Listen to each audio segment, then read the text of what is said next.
The following podcast contains some strong language and some very average opinions. Any references to actual people are wildly inaccurate. It's probably best if you don't listen at all.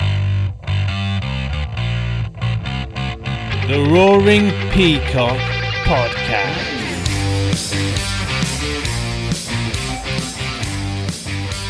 Welcome back to the Roaring Peacock Podcast. This is the match review of West Bromwich Albion 0, Leeds United 5. My name's Adonis, and it's a very good hello from me. And joining us today for this very happy match review is Cookie. Hello. And Sam. Hello, everybody.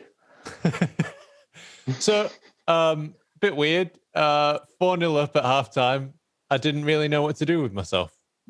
Honestly, it hasn't been that comfortable for a while, has it? It really hasn't been that comfortable for a while. And I don't know, it almost didn't seem real that it was just that easy for us, that dominating. It was absolutely brilliant. Like you said, I was stuck for something to do at half time. I was looking at my messages like, this is brilliant.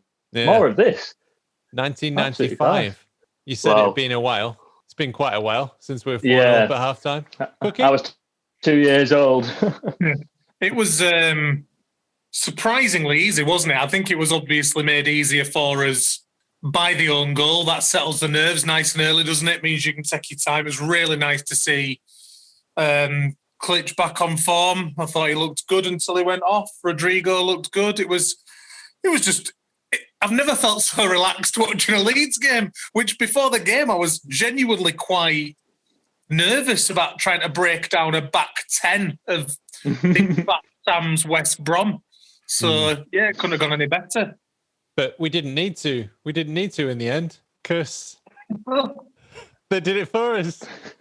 Yeah, our second top scorer from last season came back, did wonders for us. Get in own goal. Sign him up. He's been underperforming this year. Absolutely hilarious. Yeah. I was just laughing. I just laughed. Man. It was just so funny. Didn't even look, did he? He didn't even look. He just thought he was going to be there. To be fair, the keeper was come quite far out, didn't he? But he should have definitely looked before he's passing that back. But like you say, Cookie, that just settled the nerves. I mean, I went into this actually genuinely quite confident. I know Big Sam is a bit of a shithouse, but I just think they're shit. Every time I've seen them this season, they're shit at West Brom. And they had a few injuries. They don't really have a striker. I just thought, this is tailor-made. You know, they're stuck in between, their old style and Big Sam's new style. They're sort of in that in-between bit where they're trying to learn, and it's perfect time to play them, I think. And, yeah, it's just a piece of piss. And like you say, early goal settles their nerves and, yeah, straight into it after that. Brilliant. Yeah, I mean, you know you're playing well when Melier basically goes, I'm fucking bored here, boys. I'm going to pass it to one of them. He was on something, though, wasn't he? Was it magic mushrooms? You could see it in his eyes. Yeah, he looked a bit tripping, didn't he? He looked like he was tripping. Yeah, you know the keeper's made a proper mistake, when he does that. He screams at everyone like it's someone else's fault. Like, whose fault was it? It was his fault and no one else's. I do like that from a keeper, though. I love the fact, he exudes confidence. Like, he doesn't, even when he makes a mistake, and he does because he's 20, so he's going to, it doesn't stop him coming out and trying, does it? He's still going to come for crosses. And it's like someone said, I can't remember where it was, but we've worked out how to defend corners now, and that's just to have Meslier try and come and get everything, no matter what. Yeah, he's tall enough, isn't he? He literally doesn't even need to jump. He just arm over and reach it. Stretch Armstrong. Yeah, that's it. Go gadget. Punch. Get it on.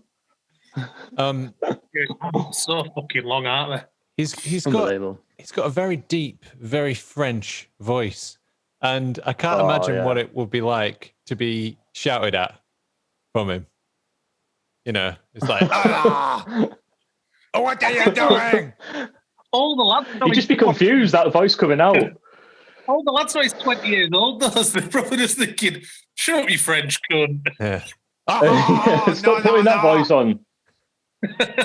Ellie, no! I've been watching, by the way, because Bielsa's just been on and standard, kind of hasn't bigged up what we've done. Felt like we were good defensively.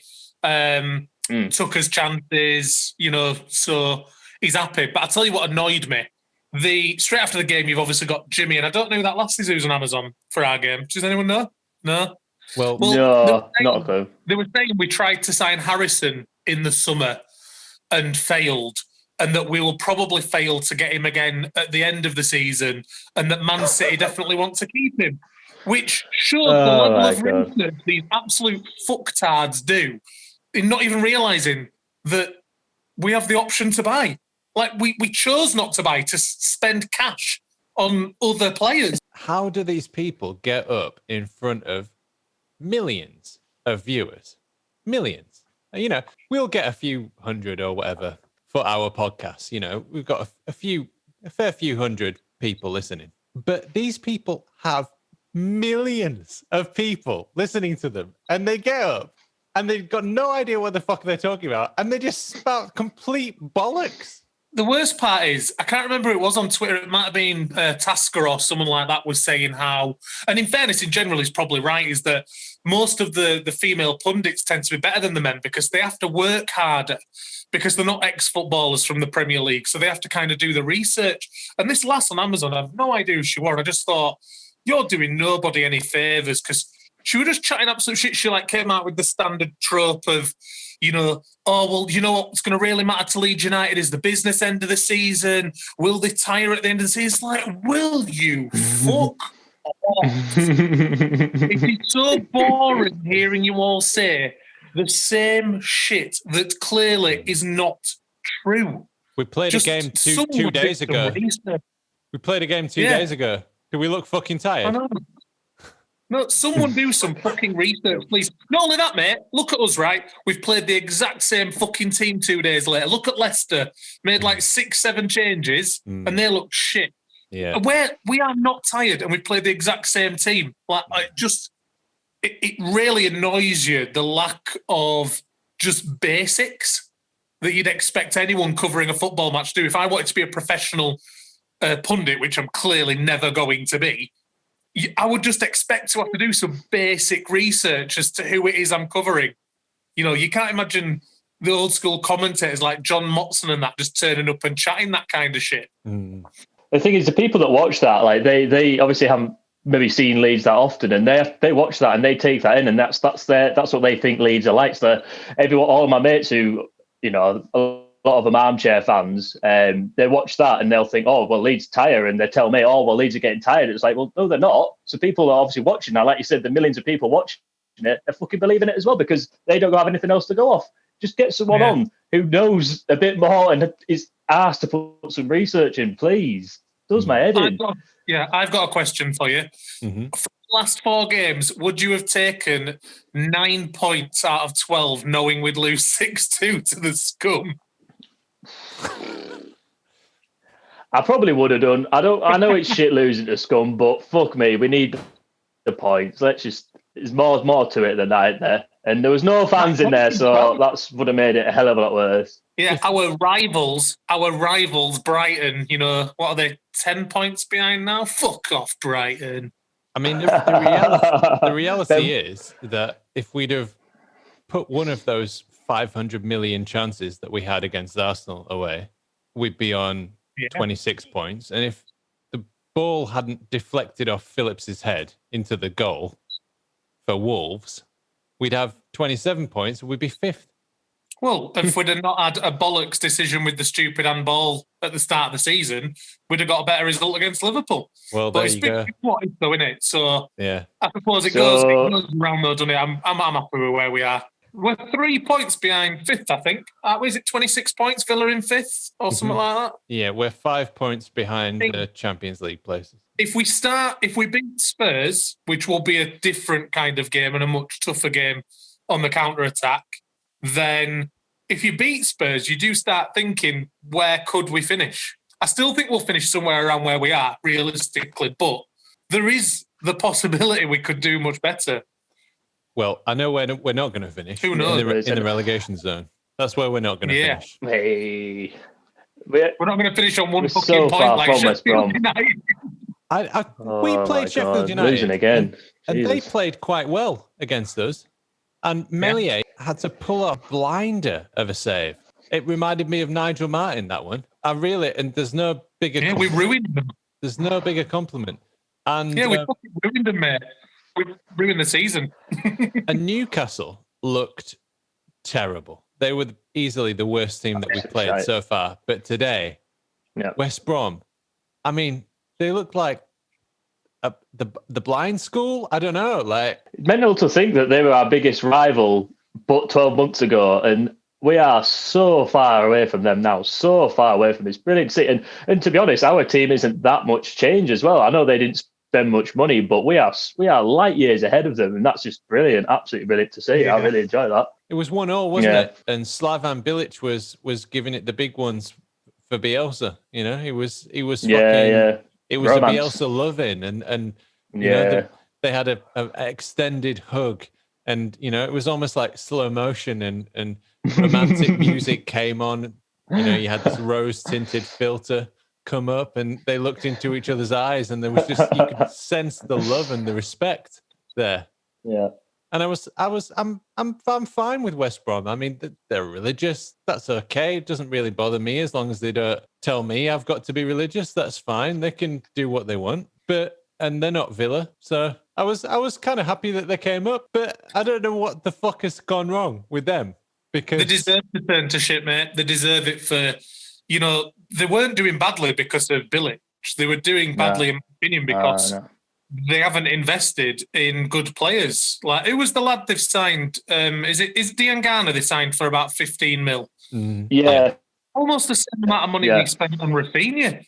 I mean, off your fucking tits. Yeah, but they've not invested a lot, have they? So, no. Yeah, I think they'll go. Well, I think they'll be the first team to get relegated under Big Sam, which makes me very fucking happy. Well, it was a victory. It was a victory against Brexit football, wasn't it? And if we'd have lost that game today, you would have had all of these flag waving fucking cunts battering on. It would have been the same trope. All of these fucking dickhead pundits coming up to fucking conveyor belt of been them. Found out. Yeah. Oh yeah, you've been found out. Naive. Disrespectful of the Premier League. You can't defend all of this shit. Not the English way. That's 2 clean sheets in a row against the 2 Brexit football teams of the Premier League. And we out-Brexit footballed one of them, and we've just completely fucking obliterated the other.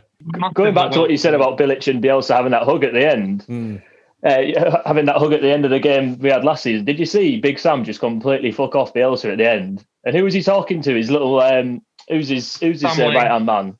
Was he talking to him in Spanish, or am I don't know. They had an extended chat, didn't they? I think little Sam Lee has got some Spanish in his back pocket.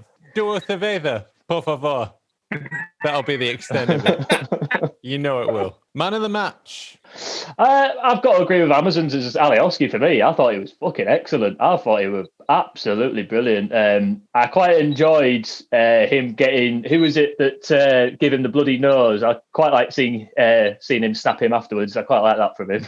But brilliant goal, energetic as per, strong, aggressive. Yeah, absolutely brilliant. Yeah, really, really brilliant, and linked up well with Harrison. I thought.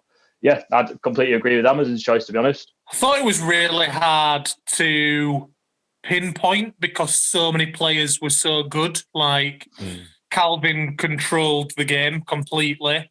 Yeah. But the player that stood out for me was, again, and I think he's probably been up there as player of the season for me, was Luke Ayling. Playing centre-half, he brought that ball out like prime Sol Campbell. Just taking people on and bringing it past the halfway line, just breaking lines. And I was just like, considering that he wasn't even sure he'd have the confidence to step up to this level, whether he was good enough. Always really been told he maybe wasn't good enough. I mean, fuck it is, isn't it? Like, he was class today. Absolutely class.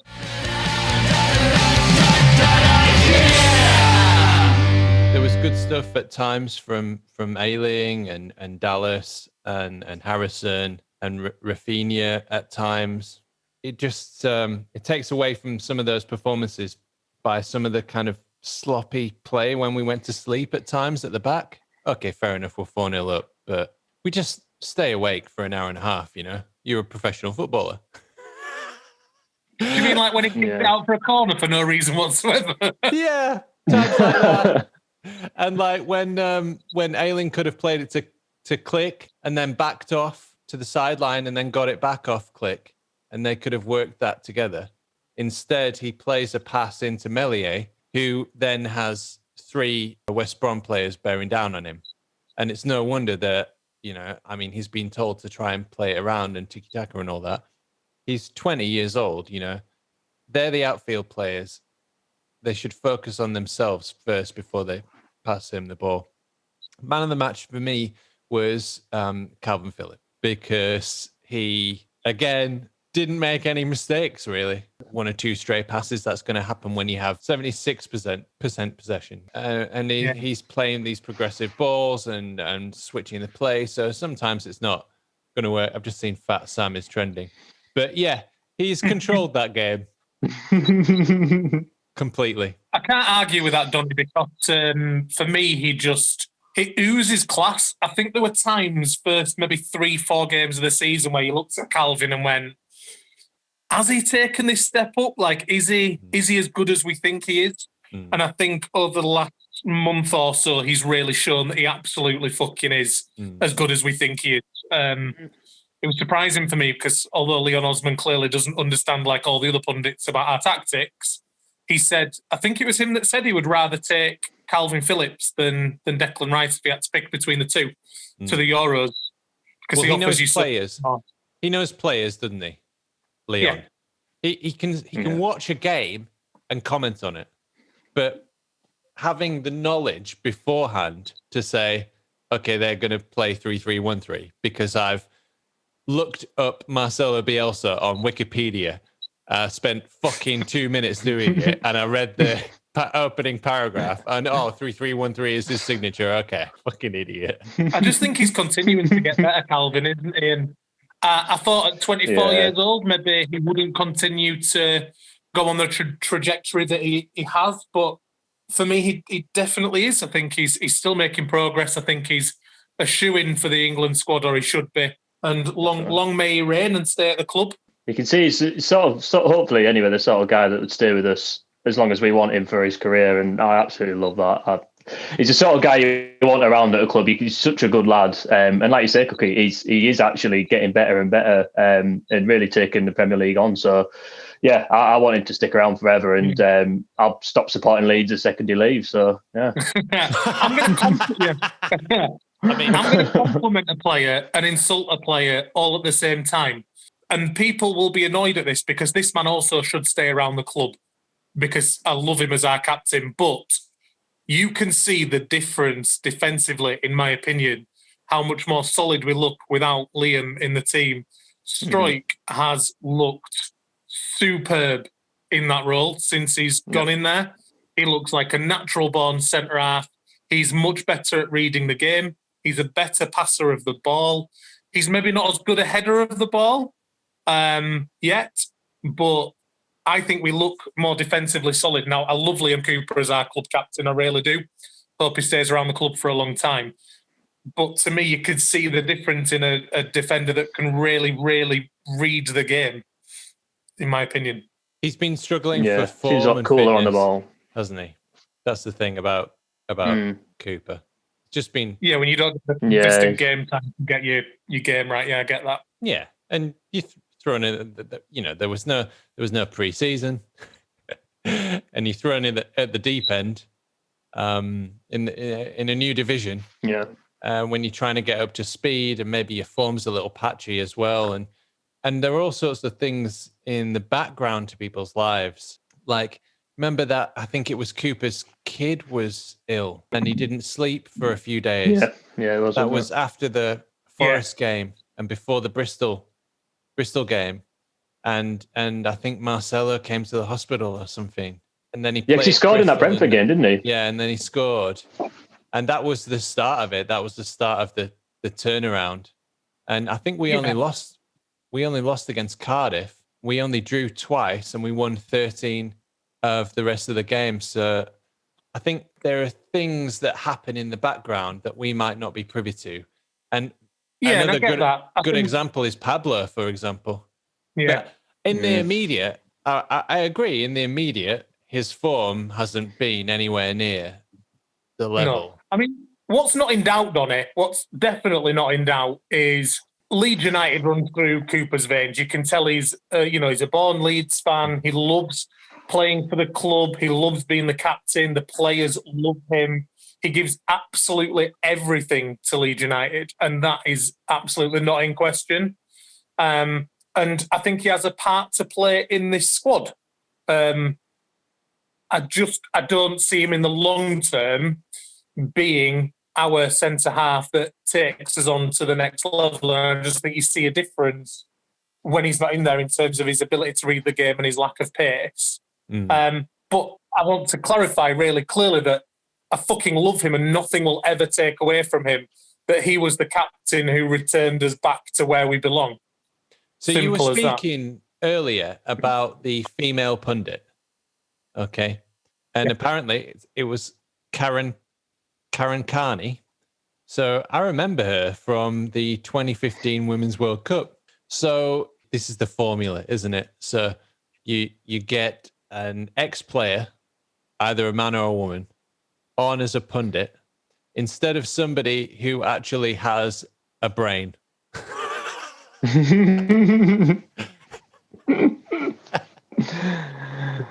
suppose the problem is getting enough good ones, though, isn't it? Because, I mean, what were they covering? 3 games simultaneously today? I mean, they had another... They had another...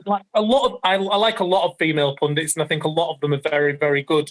But they also had on one of the other games, Aluko, and she's a fucking knobhead, so... Yeah, God. There's just as many knobheads out there in the female punditry world, and lacking knowledge. It's got nothing to do with her gender. No, it's more the fact that she's got no fucking clue what she's talking about. So, she said she questioned doesn't take a penis to do some research. Well, she questioned whether Leeds could sustain their style of play until the end of the season, and she said that we wouldn't have been promoted without the COVID outbreak. And this is what I mean, just stupid cunt. I mean, the thing it's just bollocks, isn't it? I could sit here all day and talk to you because a lot of people will probably watch this and go, "Oh, you've just got something against a female pundit." And I'll sit here and tell you that I think Jimmy Floyd Hasselbank's a fucking numpty, but we do that. We can do that all day long, all the time because he's on it more often. You know, and he was fucking useless today. He's got no valuable input at all. He's so negative, isn't he? So negative. He's just a dick, isn't he? Is he? Like, even after we just absolutely battered West Brom 5-0, like, oh, what do you think about the game, Jimmy? He's like, yeah, no, they were okay, you know. And he's like, fuck off, we've absolutely battered him 5-0, and he's still not happy about it. I don't know, I can't stand him. And he's on Sky and he's on Amazon. Fuck him off, man.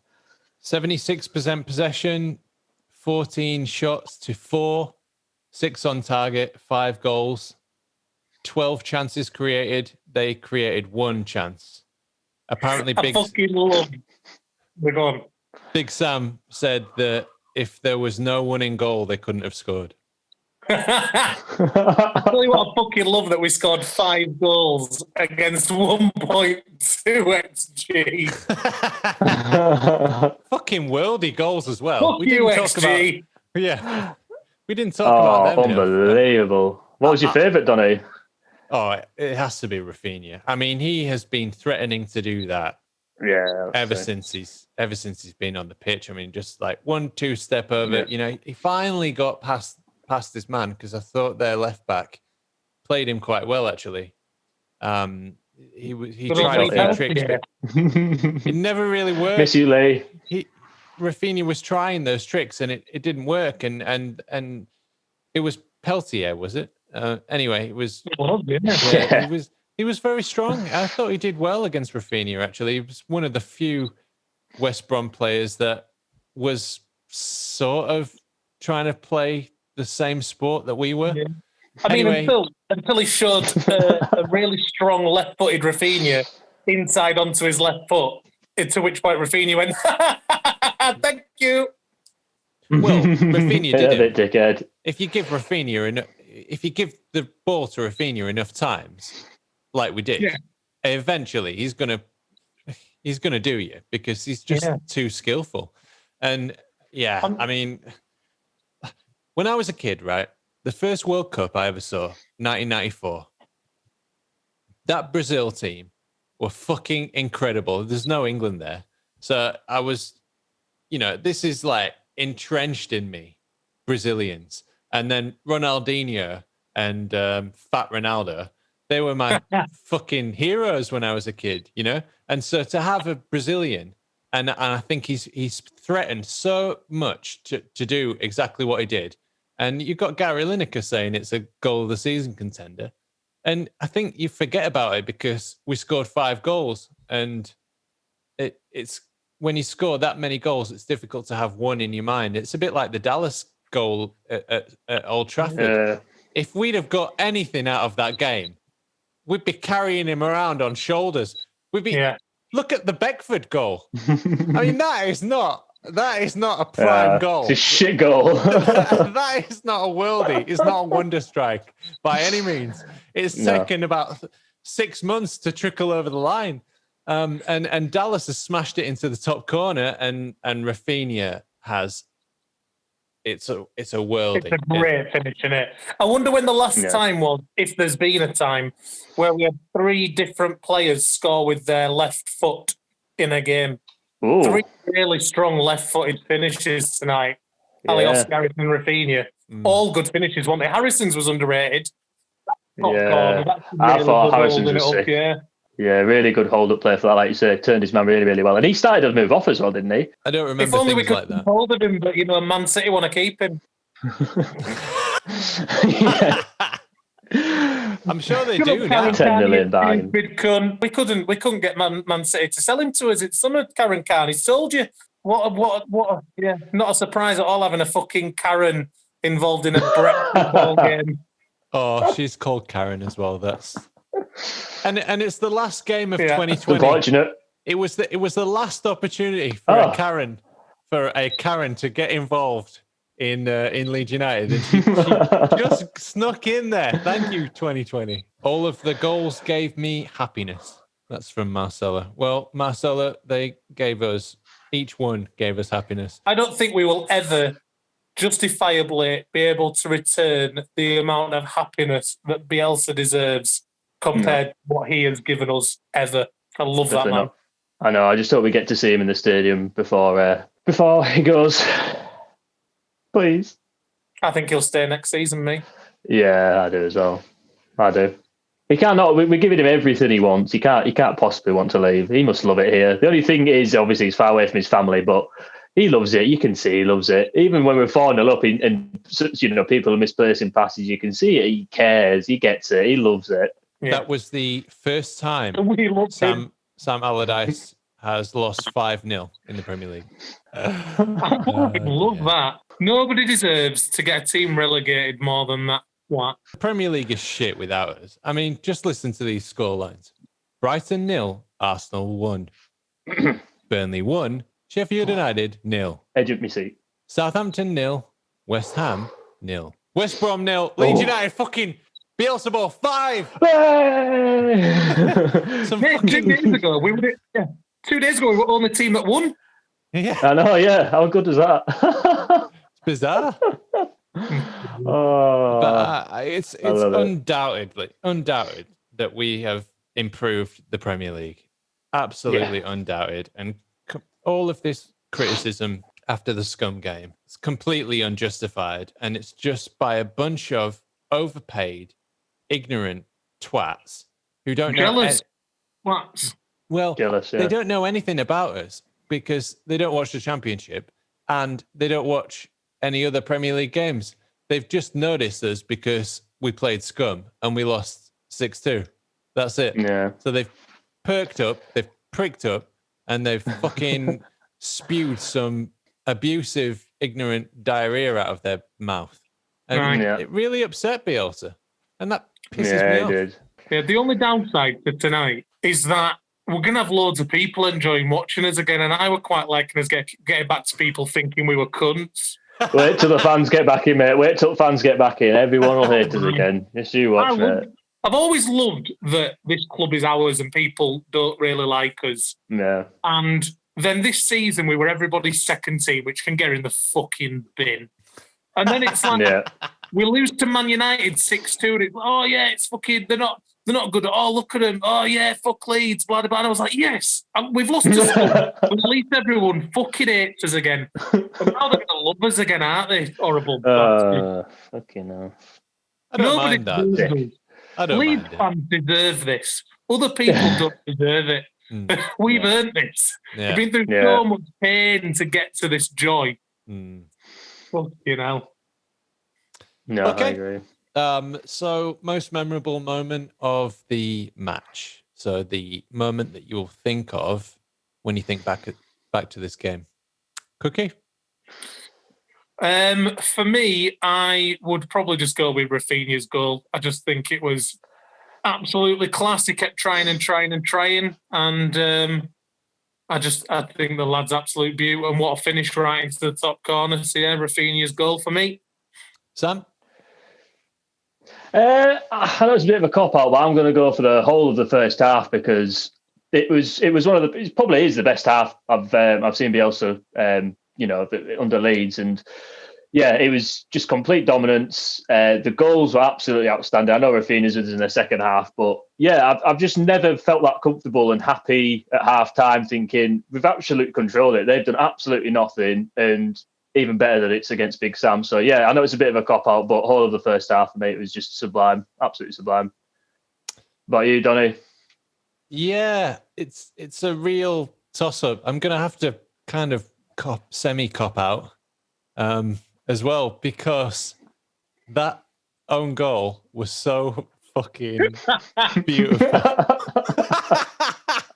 What is he doing? And I just laughed. And there's very few times when you watch Leeds and you can genuinely have a deep belly laugh for a good 20 seconds, And that was me. I just couldn't believe it. I was just so happy. I was so happy that he scored a 25-yard screamer of an own goal. I just fucking love that. So that's the kind of sadistic side of me. And then the other kind of more happy side of me would say the Rafinha moment. Yeah. So let's wrap it up then. So final thoughts, gentlemen. Absolutely brilliant. Like I've just said, never actually felt like that in a long time. Just relaxed, happy. Getting to the end of the game and I'm not shitting myself on the edge of my sheet. Necking back cans just to get through it. It was absolutely brilliant.